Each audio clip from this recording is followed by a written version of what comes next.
Rank 20 कैसे आ पाई? हम वो करते कि स्टारी प्लान्स बना लेते बट कंसिस्टेंट नहीं रह पाते, तो consistency is the key. What was your take on part A? Part A आपके लिए कैसा था? मैंने जब अपेयर किया क्वेश्चन एग्ज़ाम्स को, तब मुझे पता लगा कि अभी कंपटीशन बहुत ही टफ है। तनुश्री, आपको एक इंस्पायर फेलोशिप भी मिली होगी, तो आपने उसे यूज क्यों नहीं किया? आपके पास तो एक ऑलरेडी एक प्रिविलेज था। मुझे इंस्पायर मिला था और वो डेट था 3 जुलाई, 5 जुलाई। पापा का कैंसर का मेटास्टेसिस रिपोर्ट आया था, तो फिर एट द एंड पापा एक्सपायर्ड। बस थोड़ा सा लड़ना होगा, 100 रातों को मरना होगा, तब जाकर चमकेंगे तारे, रातों के जुगनू है सारे। ये लाइंस बिल्कुल ही फिट बैठती हैं हमारी आज की candidate all India rank 20 JRF Tanushree Das पर। आज हम तनुश्री की सक्सेस स्टोरी को सुनने वाले हैं, समझने वाले हैं एंड उससे आपको सक्सेस का मंत्रा देने वाले हैं।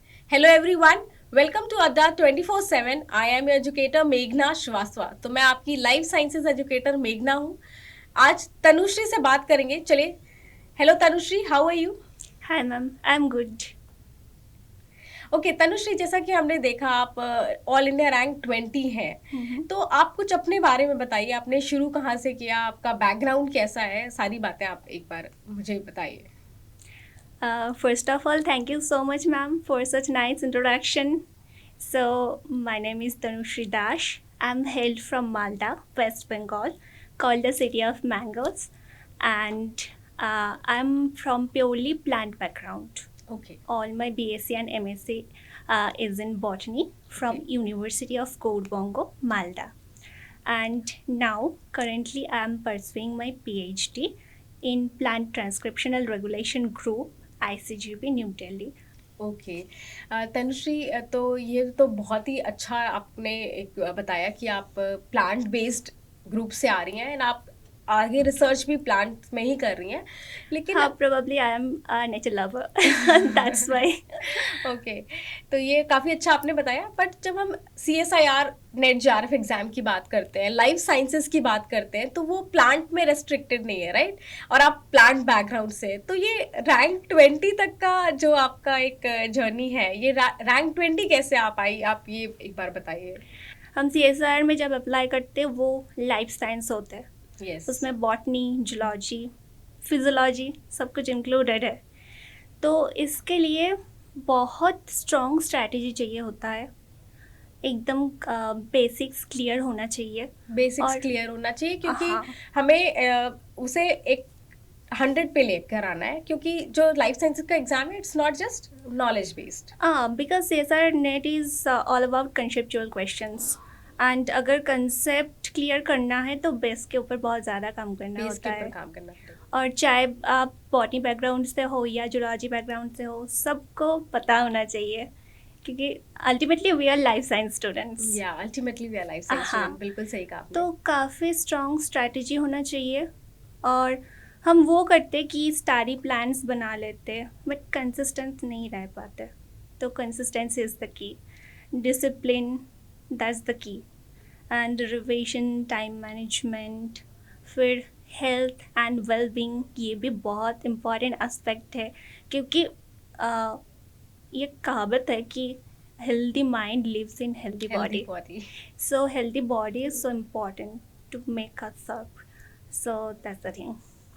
ओके सो आपने कहा कि एक हेल्दी बॉडी चाहिए, एक हेल्दी माइंड चाहिए, कंसिस्टेंसी चाहिए, डिसिप्लिन चाहिए। आपने जब सिलेबस देखा होगा लाइफ साइंसेस का, जब आपने स्टार्ट किया होगा, because starting is always a challenging part, तो स्टार्टिंग में हमें पता चलता है कि भाई 13 यूनिट्स हैं एंड हमें जब आप देखते हो अराउंड सराउंडिंग्स में कि क्या बातें चल रही है, तो यूजुअली कहा जाता है कि 6 to 7 यूनिट्स में भी आपका क्वालिफाई हो जाएगा, या 10 to 11 यूनिट्स पढ़ो, या टोटल 13 यूनिट्स भी कुछ लोग कवर करते हैं। What was your strategy on this units coverage में? How much unit did you go for? Honestly हाँ, ये मेरा थर्ड अटेम्प्ट था।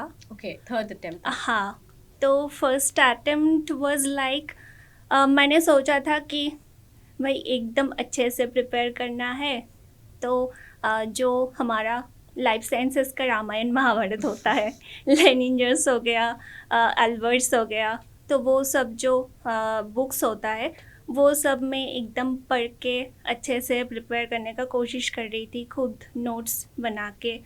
बट क्या हुआ था कि अल्टीमेटली वो जो एक टेन्योर है, ये तो एक टाइम स्पैन के अंदर हमें ख़त्म करना है चीज़ें।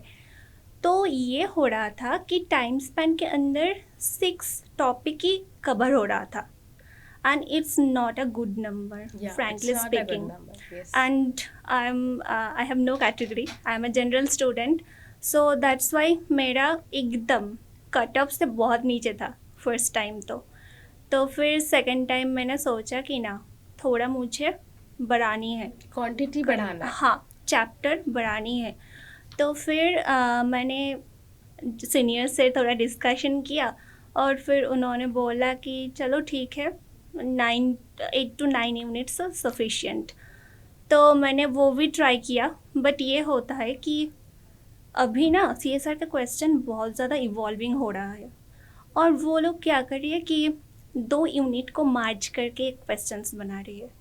तो अगर मान लो जो वो कम्बिनेशन टाइप ऑफ क्वेश्चंस, वो एक यूनिट्स आप तो पढ़ चुके हो और दूसरे यूनिट्स आप स्किप कर रहे हो, तो फिर वो कम्बिनेशन वाला नहीं बन क्वेश्चंस सकता है। नहीं बन सकता है।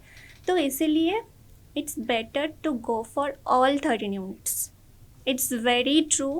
अगर अच्छे से क्लियर करना है तो 13 का 13 यूनिट्स से टारगेट करना चाहिए, but you can skip specific topics according your comfort.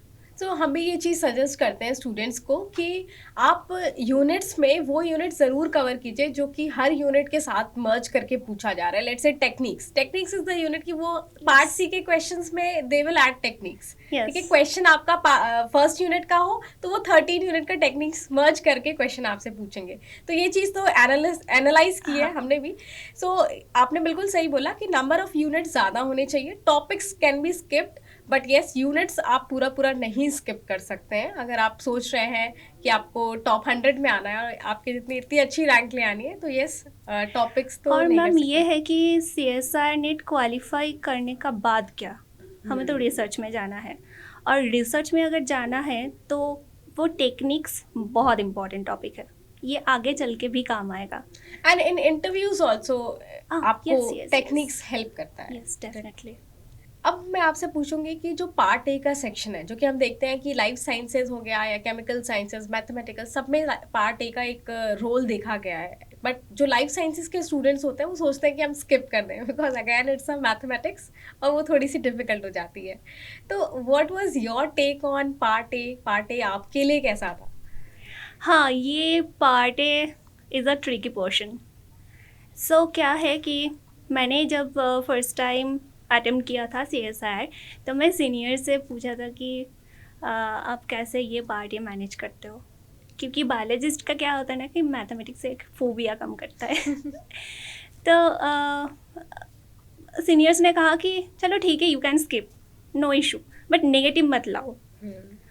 But मैंने जब अपेयर किया क्वेश्चन एग्ज़ाम्स को, तब मुझे पता लगा कि अभी कंपटीशन बहुत ही टफ है। तो इस कंपटीशन में रहने के लिए पार्ट ए होना चाहिए, और वो एक अच्छा खासा होना चाहिए। इट्स कोडिंग, और ये होता है पार्ट ए में जो क्वेश्चंस होता है 15 क्वेश्चंस, उसको अगर देखा जाए अच्छे से तो उसमें तो 6 to 7 क्वेश्चंस ऐसा रहता ही है जो मैथमेटिक्स से रिलेटेड नहीं है, रीजनिंग टाइप का होता है, और डायरेक्शन बेस्ड क्वेश्चन होता है जो थोड़ा सा दिमाग लगाने से सॉल्व हो जाता है और उतना ज़्यादा टाइम टेकिंग भी नहीं है। तो उनको हम टारगेट कर सकते हैं, उनको टारगेट कर सकते हैं। ऐसे स्टूडेंट्स जिनको मैथमेटिक्स बिल्कुल भी नहीं पसंद है, हाँ, रीजनिंग को अपने टारगेट कर सकते हैं। बट होना चाहिए 6 to 7 क्वेश्चंस तो होना चाहिए, क्योंकि वो भी बहुत ज़्यादा स्कोर को इंक्रीज करता है। मेरे केस में जो हुआ था, मैंने 7 क्वेश्चंस किया था अटेम्प्ट, और कोई नेगेटिव मार्किंग नहीं था। ओके, सो नेगेटिव नहीं करना है, एंड स्कोरिंग है तो उसे आप बिल्कुल भी ऐसा नहीं है कि पूरा स्किप कर दीजिए, कोशिश कीजिए कि रीजनिंग हो जाए। हाँ, ओके। और ये भी है कि मेरा जो प्रिपरेशन का फेज़ था वो तो मोस्ट ऑफ 8 months 9 months लग ही जाता है। तो इनिशियली मेरा जो था कि संडे करके मेरा एक था कि संडे आफ्टर लंच एकदम 1 hour 2 आवर का डेडिकेटेड टाइम, उसमें थोड़ा पार्ट ए का जो PYQs है थोड़ा देख लेती थी। और बाद में एग्ज़ाम के 2 मंथ्स पहले मैं हर रोज़ आधा घंटा करके लंच के बाद वो पार्ट ए में थोड़ा फोकस करती थी। जैसा कि आपकी हिस्ट्री हमें पता है, आई थिंक हमारे व्यूअर्स को नहीं पता है कि आपने अपने ग्रेजुएशन एंड पोस्ट ग्रेजुएशन में आप गोल्ड मेडलिस्ट हो, राइट? सो ऐसे स्टूडेंट्स के लिए कहा जाता है कि भाई ये तो ऑलरेडी मेरिटोरियस हैं, तो इनके लिए तो एग्ज़ाम इजी हो जाएगा, इनको तो उतनी मेहनत नहीं करनी है, तो ऑलरेडी इनका बेस काफ़ी स्ट्रांग है। तो आप इस चीज़ को कैसे लेती हैं? बिकॉज सबके एक अपने पर्सनल स्ट्रगल होते हैं, विच आई नो। तो आप अपनी कुछ पर्सनल चैलेंजेस बताइए कि ये कितना आपके लिए डिफिकल्ट था। It's a myth. It's a myth. हाँ, because I am from Malda, very small city. और BSc MSc में हाँ मेरा रैंक था, but the thing is that it's in botany, but CSR exam is not on botany, so मुझे पढ़ना पड़ा था। हाँ, ये आप कह सकते हो कि थोड़ा डिसिप्लिन मेरा था, थोड़ा पढ़ने का जो आदत वो थोड़ा था, तो ये आगे चल के मुझे हेल्प किया। बट मुझे बिल्कुल ही अलग से स्ट्रैटेजी बना के पढ़ना पड़ा फॉर बॉटनी। तो मेरा था, बट CSR के लेवल का बॉटनी वो थोड़ा, प्लस जूलॉजी, ह्यूमन फिजियोलॉजी, वो सब करना पड़ा। तनुश्री, आपको एक इंस्पायर फेलोशिप भी मिली होगी, हाँ है ना? मैम। तो आपने उसे यूज क्यों नहीं किया? आपके पास तो एक ऑलरेडी एक प्रिविलेज था। हाँ, actually I can remember after completing my MSc in 2021 मुझे इंस्पायर मिला था और वो डेट था 3rd जुलाई। तो आई वॉज सो एक्साइटेड कि मुझे इंस्पायर फेलोशिप मिल गया, क्योंकि उसमें ना अप्लाई करना होता है, रिसर्च प्रपोजल लिखना होता है, तो उधर भी कंपटीशन होता है। ओके। तो फिर जब मुझे मिला तो मैं एकदम खुशी खुशी मेरा MSc सुपरवाइज़र को वो भेजी थी। तो फिर 5th जुलाई पापा का कैंसर का मेटास्टेसिस रिपोर्ट आया था। तो that's why next day, that is the 6th July, with whole family I have to move to another city for my father's treatment. So वहाँ 1 ईयर का पूरा गैप हो गया था मेरा। प्रिपरेशन जितना भी था, और ये तो थोड़ा मुश्किल है एज ए वर्ड्स से एक्सप्रेस करना, बट एक कैंसर पेशेंट का जर्नी क्या होता है और उनका फैमिली का जर्नी क्या होता है, वो तो एक कैंसर पेशेंट और उनका फैमिली को ही पता होगा। तो वो बहुत ही टफ सिचुएशन था मेरे लिए। मेरा एकदम ही प्रिपरेशन बंद हो गया था और मुझे ही करना पड़ रहा था सब कुछ, क्योंकि मैंने ना इनिशियली बताया नहीं मम्मी पापा को कि क्या हुआ था, क्योंकि कैंसर पेशेंट को ना मेंटली स्ट्रांग होना बहुत ज़्यादा इम्पॉर्टेंट होता है। तो मैं डॉक्टर्स, सब कुछ टेस्ट, सब कुछ मैं ही हैंडल कर रही थी। तो फिर एट द एंड पापा एक्सपायर्ड हो गया, और पापा के एक्सपायर्ड होने के बाद वो न्यूज़ सुन के मेरी जो ग्रैंड मदर, वो भी 10 डेज़ के बीच में ही एक्सपायर्ड हो गए थे। तो वो काफ़ी टफ सिचुएशन था। मम्मी वाज लाइक क्रेज़ी, तो मुझे तब घर को भी संभालना पड़ा, मम्मी को टेक केयर करना पड़ा। तो फिर मैंने सोचा कि चलो ठीक है, जो हुआ सो हुआ। और माय पापा was like so motivating for me, for women education, women independence, ये सब में पापा का बहुत ज़्यादा फोकस था कि बेटी पढ़ो, खुद इंडिपेंडेंट बनो, ये बहुत ज़्यादा ज़रूरी है। तो मैंने सोचा था कि ठीक है, पापा नहीं है आज, ये थोड़ा मेरा जो आज जितना भी अचीवमेंट हुआ है वो ऊपर से देख रहे होंगे पापा और खुशी होंगे आई होप। तो वो था। फिर मैंने स्टार्ट किया दोबारा से कि चलो हो गया, जो हो गया सो हो गया, अब मुझे पापा का जो ड्रीम था वो पूरा करना है। और पापा का ड्रीम, मेरा ड्रीम मर्ज हो गया था एकदम ही साथ में। तो फिर मैंने स्टार्ट किया। तो थोड़ा सा वो हुआ था कि मम्मी को जो होता है पापा चले जाने के बाद, रिलेटिव्स कुछ कहते, ये कुछ कहते कि नहीं ये करो वो करो, सजेशंस देने लगता है। तो मम्मी भी थोड़ा कि नहीं नहीं हो गया बहुत, CSR तो बहुत हो गया प्रिपरेशन, अभी थोड़ा बैंकिंग का कर लो, इसका भी कर लो, उसका भी कर लो, बट ये तो नहीं होता है ना। कॉम्पिटिटिव एग्ज़ाम एक गोल ओरिएंटेड होता है, एक फोकस्ड। तो ऐसे हम कि सब में ही अपियर कर रहे हैं तो ये पॉसिबल नहीं हो पाता है। तो फिर हाँ, मैंने बोला कि ठीक है, थोड़ा टाइम दे दो मुझे, 6 मंथ्स दे दो। अगर होता है क्लियर तो ठीक है, अगर नहीं होता है तो आप जो भी बोलोगे मैं राज़ी हूँ, ऐसे। तो फिर मुझे ये भी थोड़ा मोटिवेशन था कि नहीं, मुझे 6 मंथ में ही करना ही है, नहीं तो मेरा फ्यूचर ख़राब हो जाएगा पूरा। तो फिर मैंने दोबारा से स्टार्ट किया। ऑनलाइन कंटेंट, ऑनलाइन यूट्यूब अब अभी एक इतना अच्छा रिसोर्स है। अगर कोई चाहता है कि इसे हम अच्छे से यूज़ करें तो बहुत बेनिफिट है, और दूसरा कुछ लेने का ज़रूरत है ही नहीं अलग से। तो मैंने वो शुरू किया अच्छे से। तो फिर मम्मी का थोड़ा वो हुआ था कि अगर तुम फिर भी CSR कर रही हो तो no investment from my side. अगर तुम बैंकिंग या दूसरा कोई जॉब के लिए देखोगे तो आई कैन इन्वेस्ट। तो फिर मेरे पास कुछ था आई कैन रिमेंबर, बर्थडे का कुछ था, फिर मेरा एक राइटिंग कंपटीशन हुआ था तो उसका कुछ प्राइज़ मनी था, तो वो सब मेरे पास था। तो मैंने वो सब करके जो मॉक टेस्ट अवेलेबल होता है वो सबका थोड़ा जो मॉक टेस्ट आपने सीरीज़, परचेज हाँ, किया। परचेस किया था प्रैक्टिस के लिए। तो ऐसे ऐसे करके मैंने स्ट्रैटेजी प्रिपेयर किया था। मतलब you did everything to achieve the. हाँ, क्योंकि मुझे करना ही था। हाँ, आपको करना था, करना आपके पास था। कोई ऑप्शन नहीं था हाँ, and you wanted it. Yes. तो अगर देखा जाए तो काफ़ी ज़्यादा इमोशनल एंड चैलेंजिंग रही आपकी journey, and I am very sure कि अभी आपके पापा सेलिब्रेट कर रहे होंगे आपका सक्सेस। बट ये भी है, मैंने ये फील किया कि जिसका लाइफ में जितना हर्डल्स होता है, आई थिंक वो एक डिमार्केशन है कि आप उतना गोल के नियर हो। गोल के नियर हो। एंड जो भी एस्पिरेंट होते हैं ना, मैं भी उनको यही समझाती हूँ कि आप अपने आप को ज़्यादा टाइम मत दो, है ना। आप ये मत सोचो कि हाँ, नहीं एक 6 डेडलाइन मंथ होना में, चाहिए। आप अपने ब्रेन को ये मत बताओ कि नहीं 6 मंथ में तो होता ही नहीं है, मुझे 1 ईयर चाहिए। You just tell yourself कि नहीं, हमें 6 मंथ ही है, ये करना है, आर या पार वाली सिचुएशन है, तब हाँ, जा करके आप उस चीज़ को अचीव करते हो। तो काफ़ी ज़्यादा इंस्पायरिंग है आपकी story. After all that you achieved what you wanted, so congratulations for that. Thank you. And Tanushree, अब मैं आपसे ये जानना चाहूँगी कि CSIR तो आपको पता है कि अल्टीमेट एग्ज़ाम है, और इसके बाद जो आपको पर्क्स मिलते हैं वो बहुत ही ज़्यादा है। हाँ। बट और भी एग्ज़ाम्स होते हैं जो CSIR से रिलेटेड एग्ज़ाम्स हैं, कुछ उसके बारे में बताइए। आपने और दूसरे एग्ज़ाम्स के लिए किसके लिए अपियर किया था?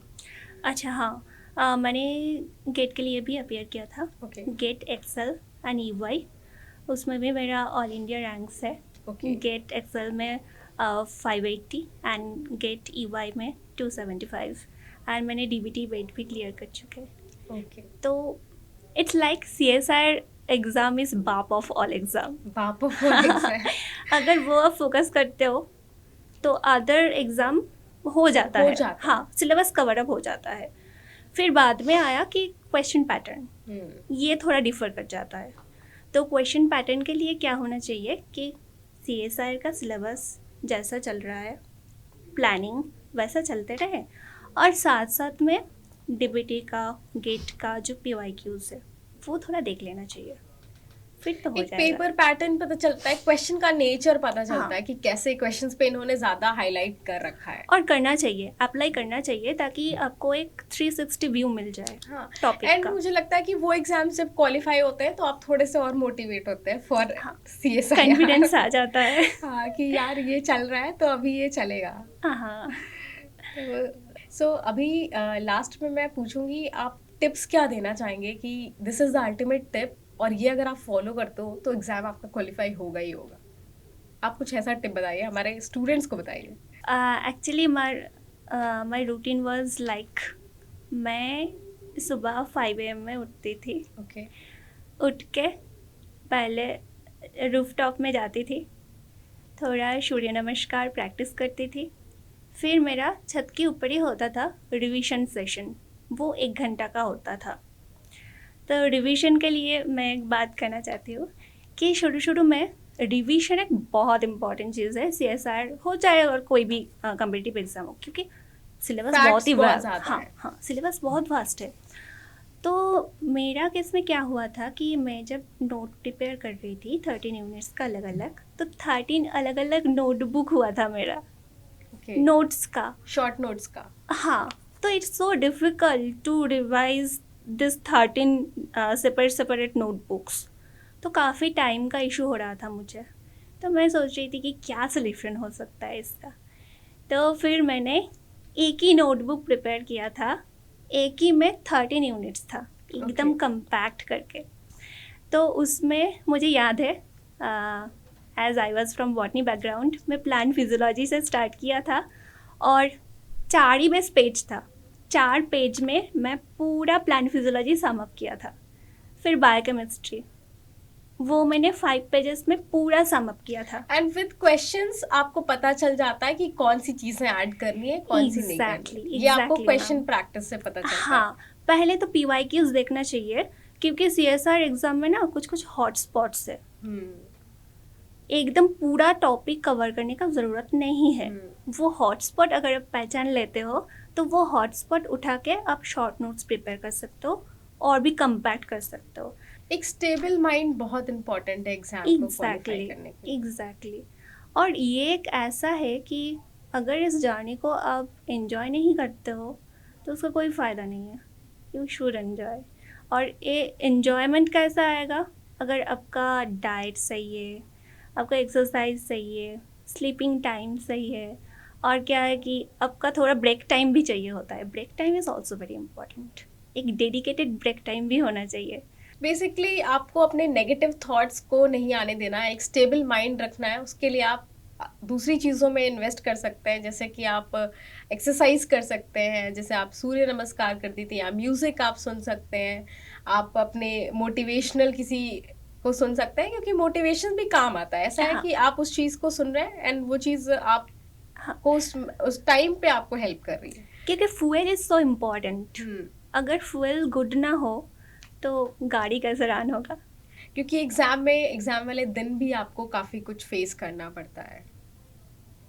हाँ लाइक बट सेंटर कैसा है, हाँ, वो तो है। वो उसके लिए भी आपको एक स्टेबल माइंड चाहिए। हाँ, और अभी ऑनलाइन हो गया है, तो ऑनलाइन में कभी कभार ये हो जाता है कि कंप्यूटर की कोई इश्यूज़ हो जाता है।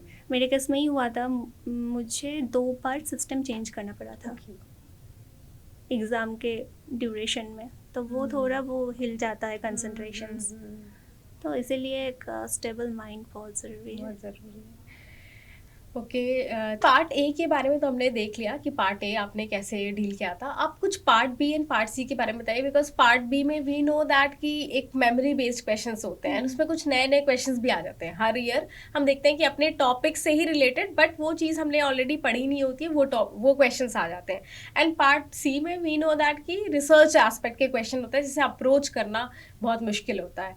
तो कुछ आप अपने बारे में बताओ, जब आपने स्टार्ट किया and throughout your preparation, what was your take on part B and part C? Yes, ma'am. Actually, part C is so important.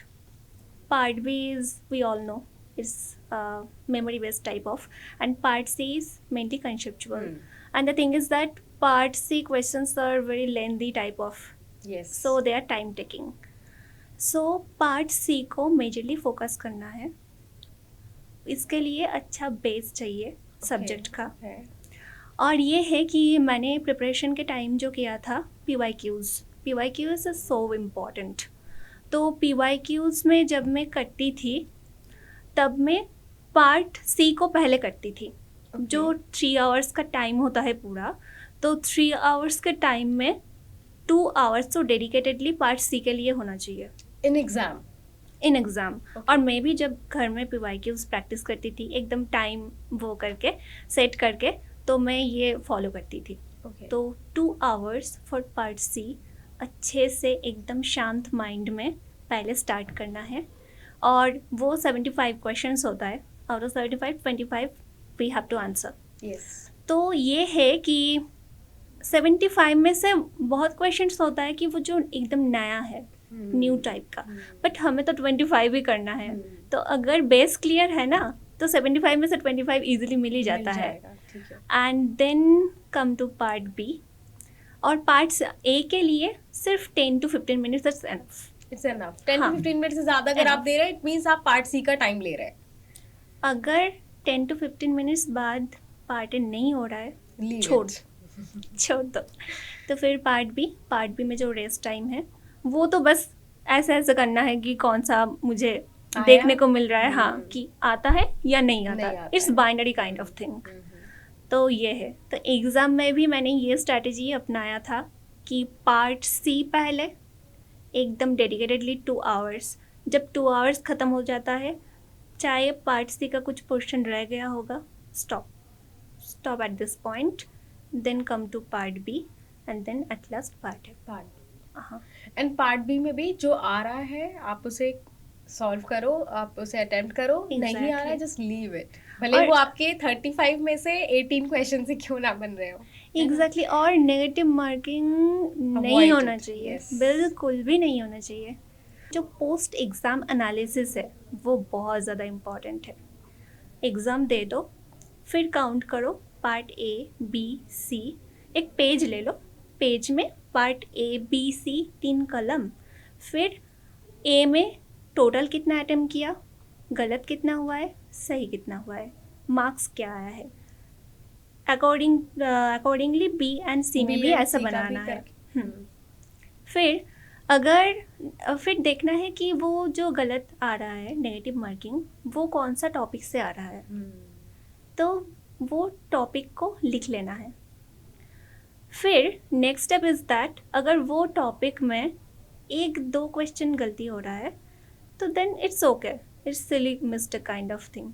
अगर the mistake number is more than 5, so you have to work on your base. वो chapter को फिर से start करना होगा, base clear करना होगा। ये है। ओके, एक खुद की एनालिसिस बहुत इंपॉर्टेंट है। बहुत important स्टूडेंट्स है। यूजुअली भाग रहे होते हैं इस चीज़ से, क्योंकि एक ये डिसअपॉइंटिंग हो जाता है कि मार्क्स बहुत कम आए तो मुझे तो देखना ही नहीं है। मुझे तो ये चीज़ों से ओवरकम करके आपको एनालिसिस करनी चाहिए। हाँ, एनालिसिस इज सो इम्पॉर्टेंट।